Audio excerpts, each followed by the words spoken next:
અમદાવાદ જેવા મેગા સિટીમાં આવેલ ગીતા મંદિર બસ સ્ટેશન કેટલું સુરક્ષિત? કેમ છો અમદાવાદ?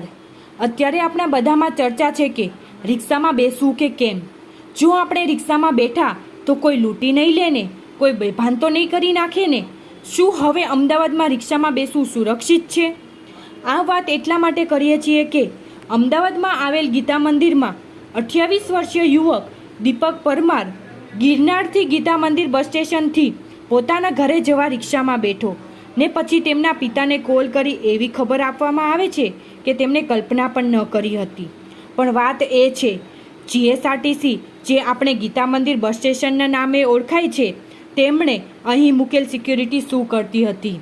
બસ સ્ટેશનના કેમેરા એ કેટલા કાર્યરત છે? અને સાંભળવામાં તો એવું આવે છે ત્યાં રોજબરોજ કોઈકને કોઈક ગેંગ એક્ટિવ હોય છે જે બસ સ્ટેશનમાં આવતા પેસેન્જરને લૂંટતી હોય છે. હવે આગળ જોવાનું આપણે એ છે, પ્રશાસન બસ સ્ટેશનમાં આવું કોઈ બીજા જોડે ના થાય એના માટે શું પગલાં લે છે અને આ ગેંગને પકડવા પોલીસ પ્રશાસન આગળ શું કરશે.